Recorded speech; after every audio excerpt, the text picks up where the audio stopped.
live. Yeah, hello everyone. So yeah, the story of today is that I don't have time to shoot a video, edit it and stuff like that. It takes too much time, and we are very time constrained here, but it was either not showing up or showing up but doing a quick live for a mocking interview. So yeah, today basically it's the third official day on YouTube on preparing for the coding interview season, and what I'm gonna do is just mock an interview on Leetcode. I'm not gonna be able to stay like the whole 2 hours on 1 hour and a half, but I think I have something like 40 minutes to do that. So yeah, enjoy. I think we can start. The thing is streaming. See some comments. All right, cool. Hello everyone. So yeah, cool. Let's start. So I have 3 questions. Given a string S and the character C, return an array of integers representing the shortest distance from the character C in the string. Okay. Alright, cool. So basically we are given the character. And for each letter in the string, we need to tell the minimum distance from that letter to one character equal to C. Seeing the example, from L we have that E. First E from O, okay, got it. Cool, so let's see. How do I do it? I have some E's, I have some letters. Shortest distance,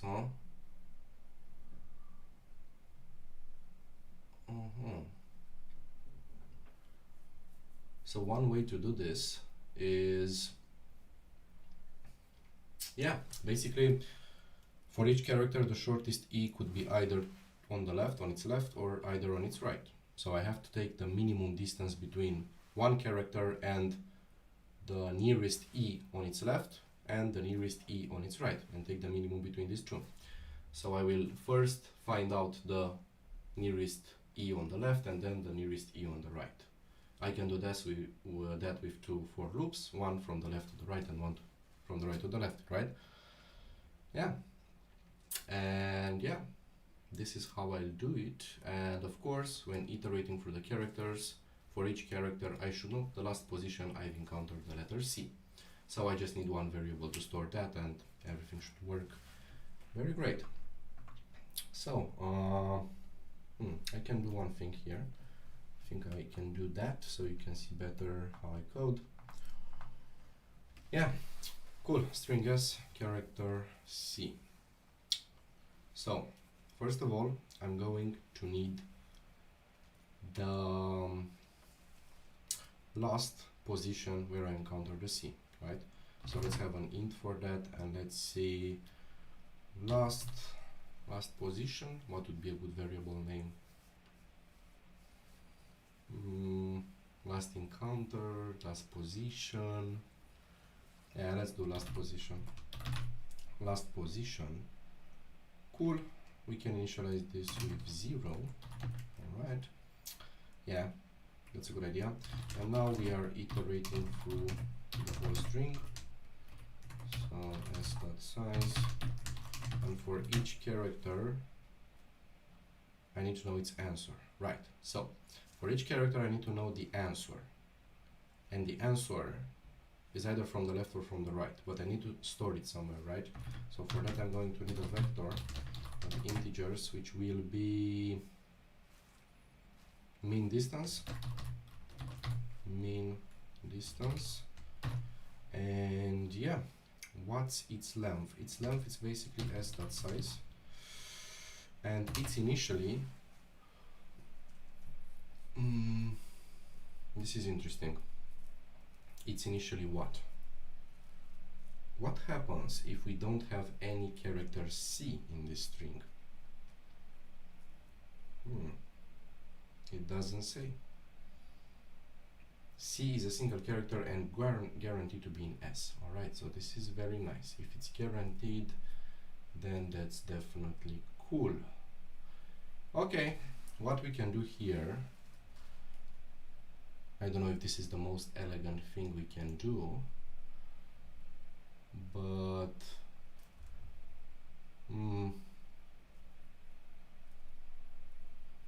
anything. Okay, we can do something like that. The most elegant thing that comes to my mind is something like, let's have a const, and let's see, the const is not encountered, and we will say it is -1, and we say here we have not encountered, right? So the last position we mark it as not encountered initially, and yeah, basically what we will see is that for this character, first of all, we will update the last position. So if this character is equal to C, then the last position of C is going to be this one. After that, if the last position is different than not encountered, so if there is some C on its left, actually, right, only then we can update its answer. So yeah, here in this vector, all the values should be initially, actually could be anything, doesn't really matter, they could be 0. And if the last position is not encountered, then I should update the mean distance. So mean distance of I is going to be equal to I minus the last position. Yeah, so this is the distance to the nearest C on the left. Perfect, perfect. Now guess what? Same spiel. We have to start again with last position from not encountered, interesting. Okay, yeah, we will do it like this, but it is definitely a better way to write this, because basically, you shouldn't do copy paste on interviews, but basically we have some code that's very similar, and I'm sure we can do something like reversing the string after doing the first thing and having a function to do both, but we have to change a lot of things here. So if you don't have time during the interview and you didn't initially think about it, it's not worth doing. Cool. Yeah, so I'm updating the position if that's a C, and again, if the last position is not encountered, then what I have to do this time is last position minus I, right? So yeah,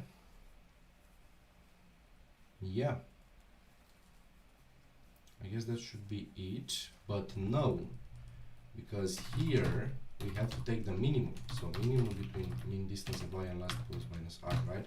So on the first loop, we don't know the value, so yeah, we just attribute it. But now we have two options, the previous one from the previous for loop, and now this one. Alright, so yeah, as you can see, very similar, the two for loops almost identical. Definitely can write a function or something to make it better, but we don't have the time now. So we'll leave it like this, and we will return the mean distance, right? So yeah, let's run the code. Const not, oh yeah, sorry about that. You also specify the type, not only const.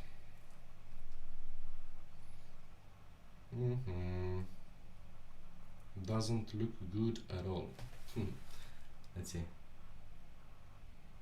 see. Oh yeah, of course, because I initialize this with 0.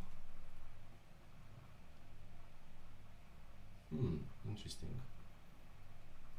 Does it matter? Yes, it does matter. Yes, it definitely does matter. Because if they are initially 0, if they are not set in the first for loop, then we take the minimum, which is 0.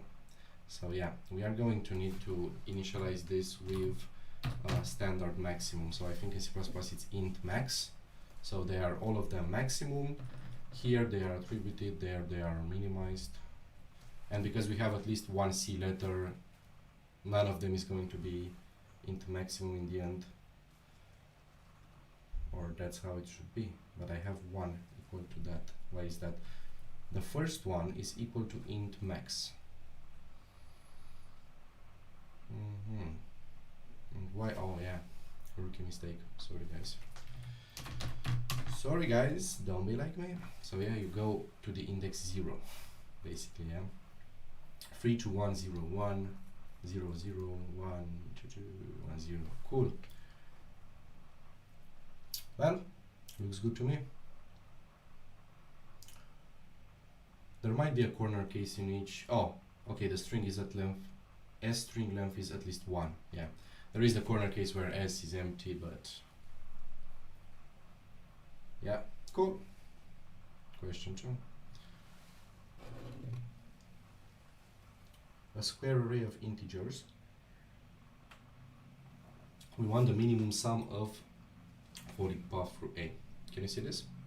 Hi Andy, keep up the good work. Hi everybody. So you can hear me, everything's fine. Okay, good.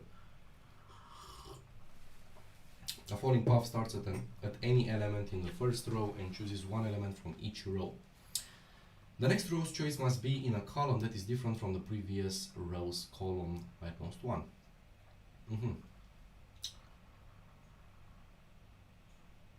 So we want the minimum sum of a falling path. We start from the first row, move down the rows, and okay, so basically from this cell we move down and one step to the left, or the same column, or one step to the right, right? Great. This is 12. 12 is minimum. Yeah, because it's 1 plus 4 plus 7 in that example. Definitely. Alright, cool. Well, this is not very hard, right? It's a basic dynamic programming approach. So yeah. You need to get to the last row, I think, right?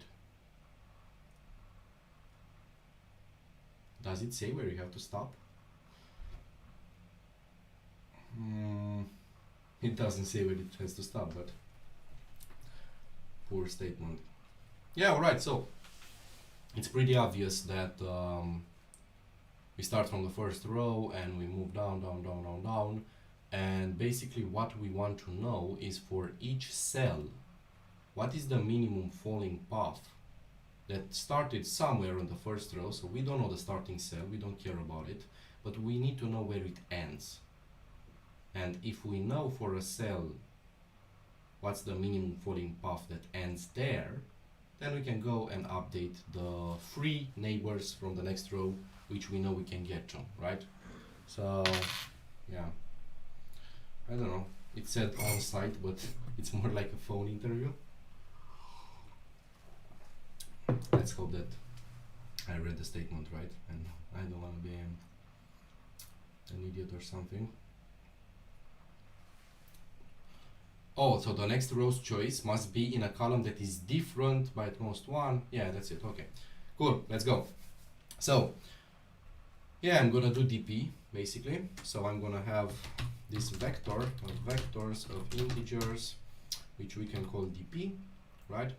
And for simplicity, because we're gonna use them quite often, n is a dot size, and this is the number of rows, and I'm also gonna have the number of columns, n, which is a of 0 dot size. So this DP is basically of size n and m and m. Okay. Okay.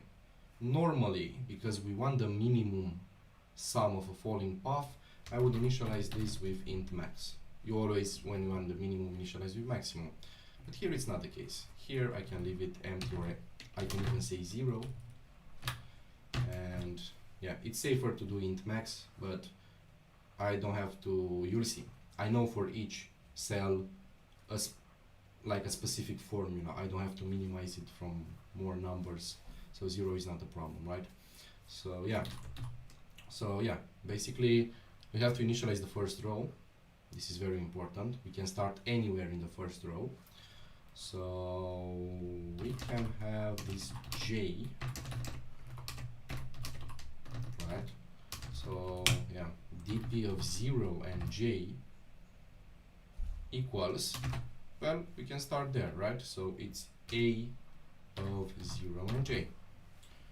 Are the elements negative? The elements could be also negative. Okay, yeah, we start from there, so it's that value. That's fine anyways. And now we have to compute all the values from the next rows. So starting from row number I,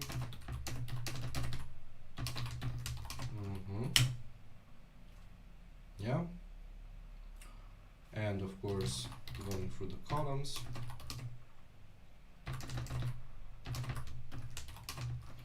Okay, now I want to land to finish in this cell I and j. I can come from 3 possible cells. So I need to take the minimum between those, right? Minimum up left, and up right. But some of them might not exist. This is also very important, right? So one way to do this quite elegantly, let's say, is like this. I can have an array of directions.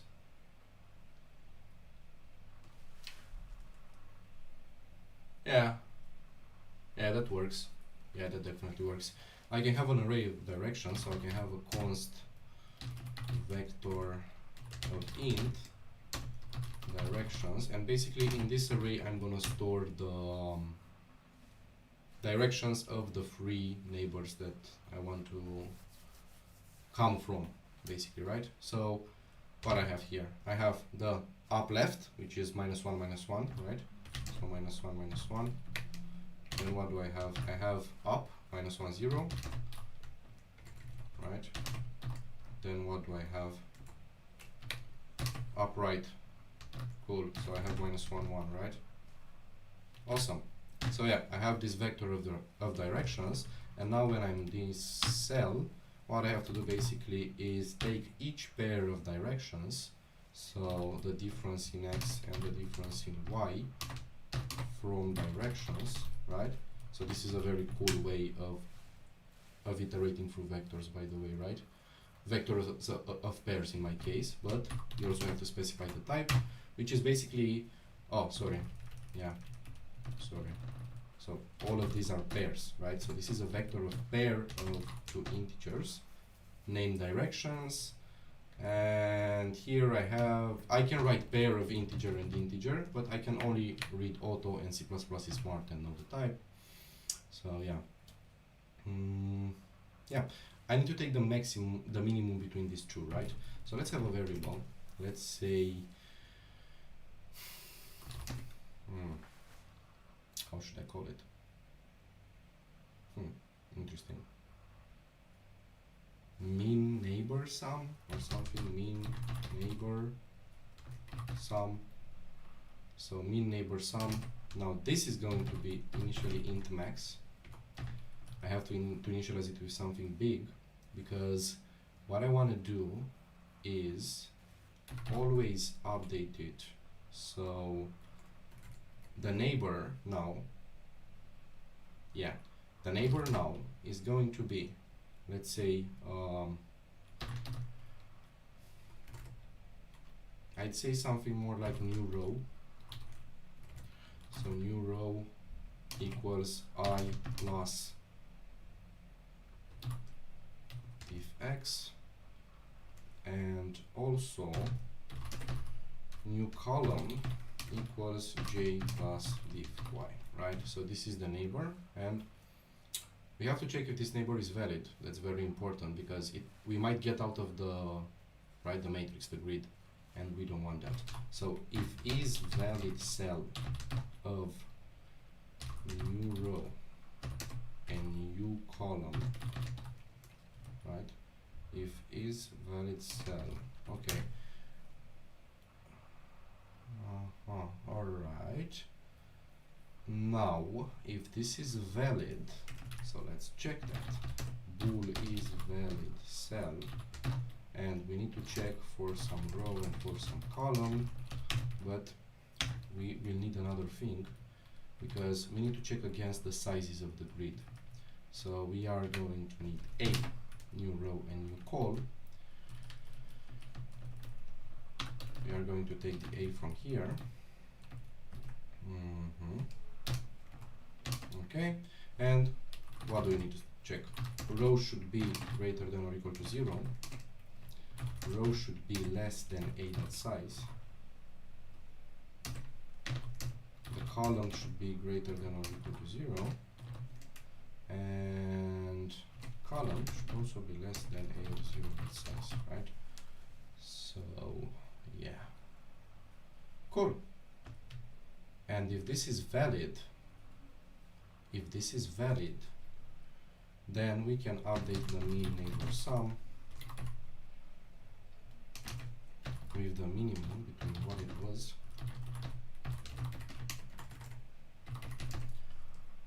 and the dp of new row and new call, right? Cool. So yeah,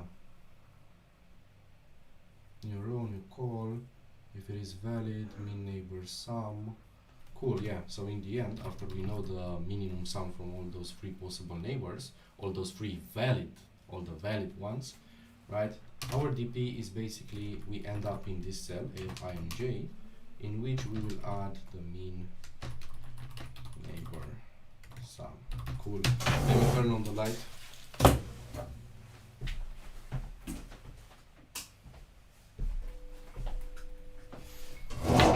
Here we go.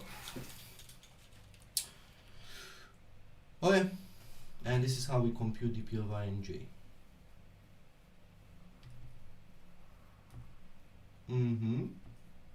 Great, awesome.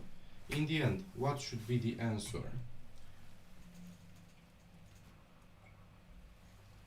The answer, so we can start anywhere, which we did in this initialization, and we can also end anywhere, right? So I have to try out each possible finished cell. I'll have the answer to be again int max, and yeah, for each possible cell I'll have the answer to be the minimum between the answer and dp of the last row, because that's where we need to end, and j. Then return the answer. Alright, so yeah, we have dp. That's why I said that all dp's can be initialized with 0, because I just attribute them a value. I don't take the minimum or something, but this one should be definitely int max, because I take the minimum between itself and another thing. Cool, is valid cell. Looks fine to me. Let's run the code.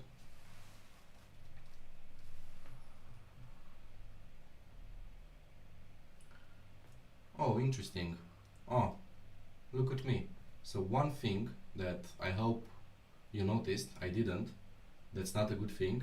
That's a stupid thing. I didn't notice that we have a square array.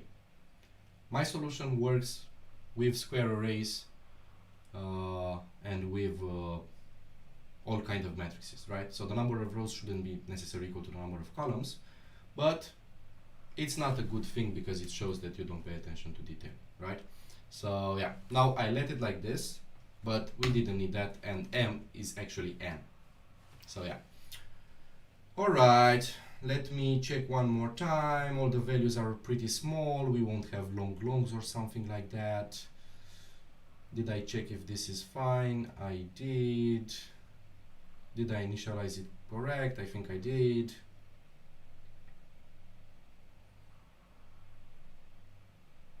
Yeah. Yeah. Cool. Submit. Let's do this. Boom, and it's accepted, right? So we have time for the third one. Let's hurry, but I think we have. In a given integer array A, we must move every element. How's this going? Is this working? Oh, okay, I guess it is. I don't have time for the comments, guys, so sorry about that. We'll just be quick on the solving. Okay, in a given integer array A, we must move every element of A to either list B or list C. B and C initially start empty. Return true if and only if after such a move it is possible that the average value of B is equal to the average value of C, and B and C are both non-empty.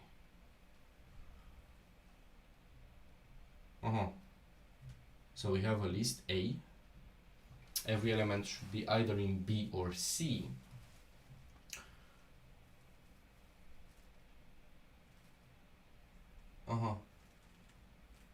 And we need to return true if after such move it is possible that the average value is equal.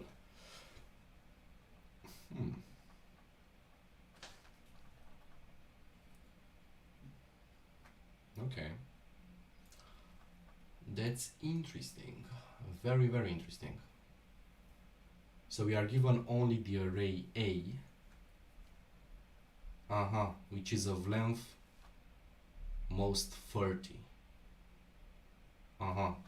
So A has a length of at most 30, and we need to split it into two subsets.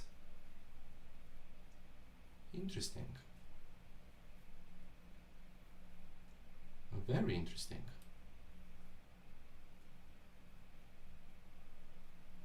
I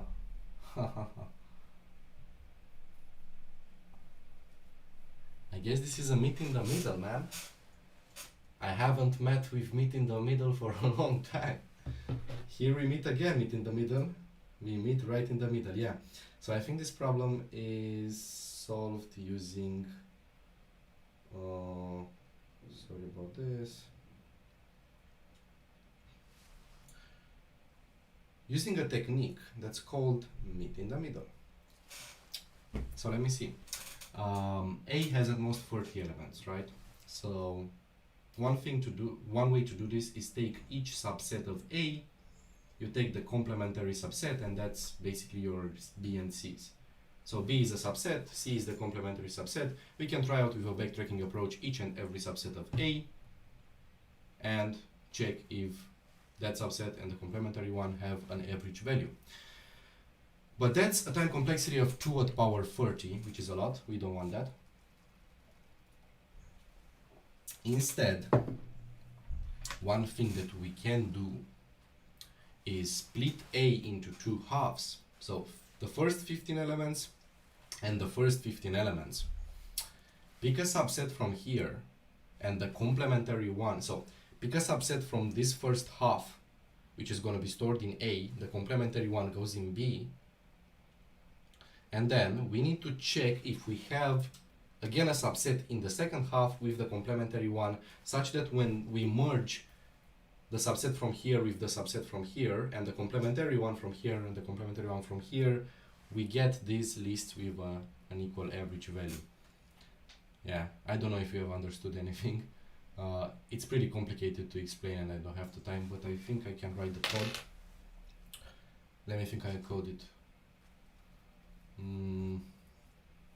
So split it in halves, take a subset, take the complementary one, good.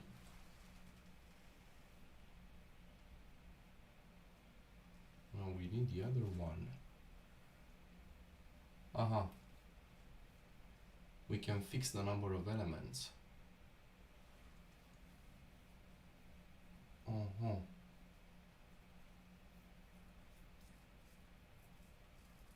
Fix the number of elements.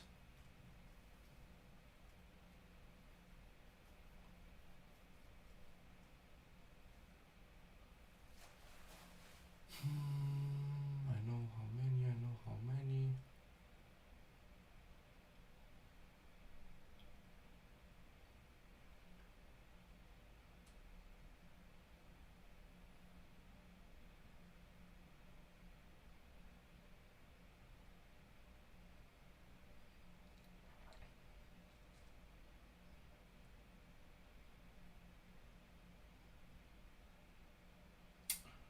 So, if the sum of the subset from the first half is S1,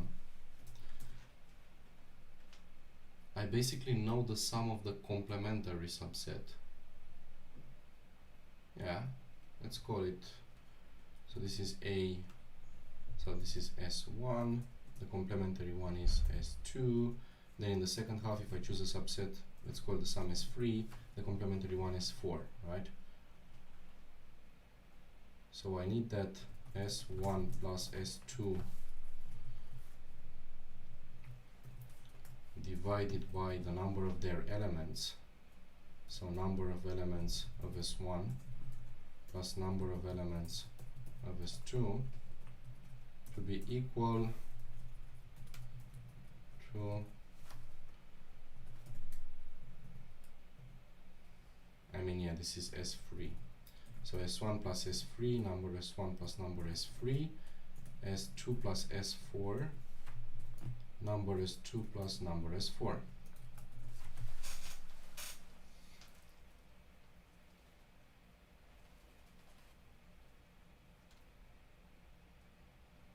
Wait a second. Wait a second, guys. I got a better idea. So, if we split A into two subsets, right, B and C, let's say that A has the sum of elements, sum A, and the number of elements, NA. Then, yeah, then, if, let's say, we choose B has the sum B and the number of elements MB, and C has the sum of elements sum A minus sum B, right? Because the rest of the elements. So the sum A minus sum B, and the number of elements is the rest of the elements, so NA minus MB. So let's write that formula. Basically, the average value is sum B, divided by NB. This has to be equal to sum C, which is sum A minus sum B, divided by NC, which is NA minus NB. So, sum B crossed NA minus NB has to be equal, the average value of B is equal to the average value of C.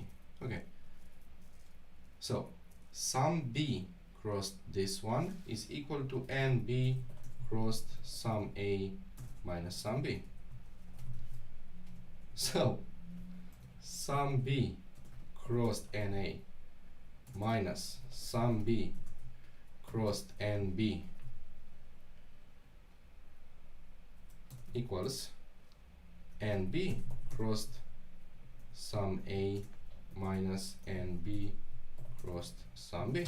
So if my math is right, this is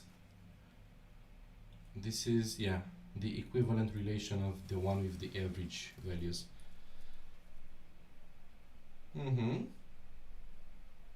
Alright. I already see something nice here.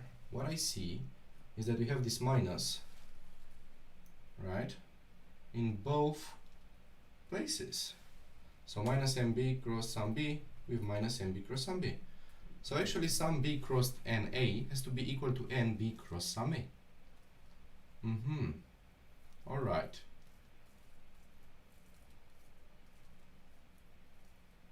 Oh, that makes sense. Oh, that makes sense. Yeah. So if you write this again, we get that sum B crossed NB has to be equal to sum A crossed NA. So basically you want to find a subset of A named, let's name it B, with an average value, because sum B crossed NB is actually the average value of B, and sum A crossed NA is actually the average value of A, with an average value equal to the average value of A. So you don't need to think about the two things B and C And this is actually very logic. If we have two subsets with the same average value, when we merge them together, the bigger subset has the same average value. So all we need to do is find a subset with the same average value of the sum of A, right? Again, we can do a backtracking approach in this time complexity, which is ugly, or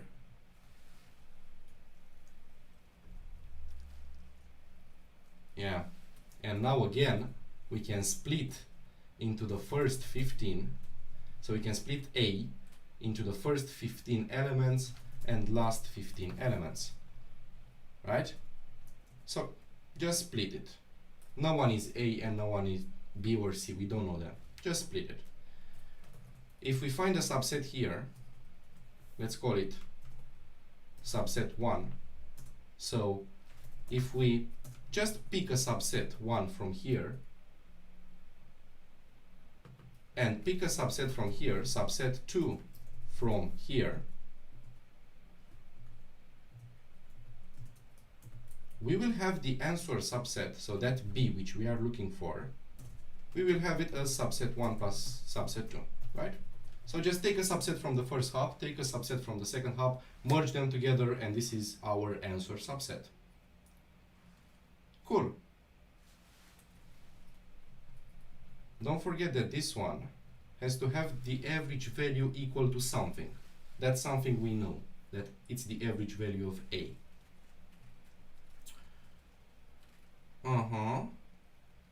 Yeah.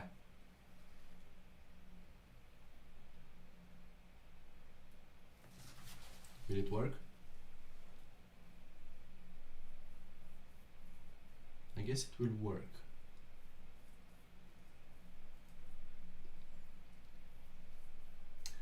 Yeah, it will. It's a little bit nastier, but it will work. Yeah.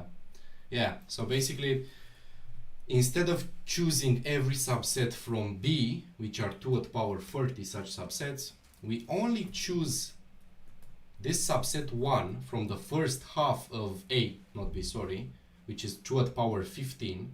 So we only pick every subset 1, 2 at power 15 of them. And then we need to find this subset 2. And the way we find it is that we, in the past, have already iterated through all of them. So we take each subset from the second half first and mark into a hash table number of elements and sum. So for every subset there, add into a hash table, let's say the pair, how many of them and their sum, how many of them and their sum, how many of them and their sum.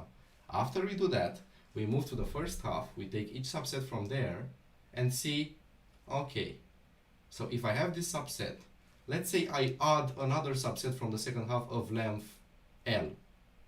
So I fix the L. If I know this subset, subset 1, how many elements and this sum, and I know L, the number of elements from the second subset, I know from the formula what should be the sum of that subset. And if I know that, I'm going to look in the hash table if I have true. Do I have any subset of length L and this sum? And the hash table will tell me because I have iterated through all of the second subset. Yeah, so it is quite difficult. I don't have the time, unfortunately, to explain every detail. I can try to code it, but I'm pretty sure I won't have the time to finish it. So let's see what we have, right?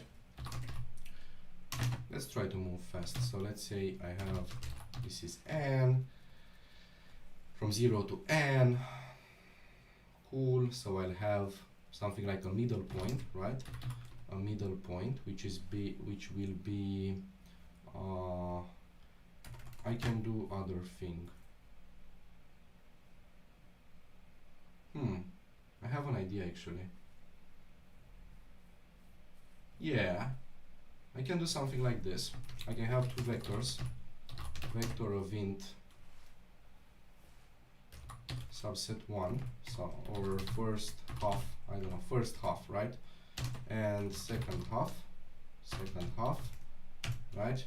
And what I'll do is that I take all the elements from A from the first half, so a.size divided by 2. I think I could do that with a function or something. There should be one, but anyways, first half dot push back a of I, right? So this is basically the first half. Then for the second half, I'll start from a dot size divided by 2 plus 1. So for from a dot size divided by 2. Yeah, because I had less there, and I'll go all the way to less than a dot size, and I'll have second half pushback of a of I, right? So second half pushback a of I. So I have first half of a into this vector, second half of a into that vector. Cool. Now, take each subset from the second half.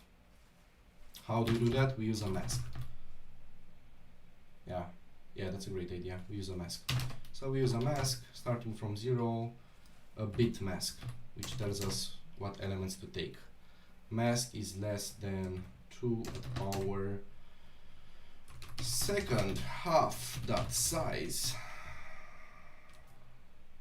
Yeah. Mask plus plus. So mask is a bit mask which tells us which elements to take. So all we need to do is iterate through each element of second half. Second half dot size j plus plus, and if mask and 2 at power j, right? If this is true, I think that should be enough. Yeah. So yeah, that means that we have in our, okay. What did I see that I need? I need the number of elements and I need the sum. So let's have two variables here. Let's have int number of elements and sum, right? Yeah, so let's have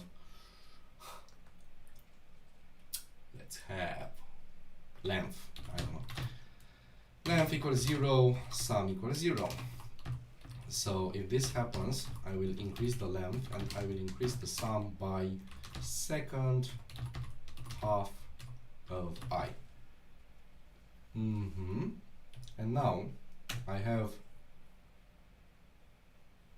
know the length and the sum. I'm gonna need, I can do a hash table, of course. So I can have an unordered map. Not here, not here, not here, not here. I don't know where it's the best way to put it. I put it here, but it might not be good practice. So I can have an int and int, and basically this is no, I need a pair.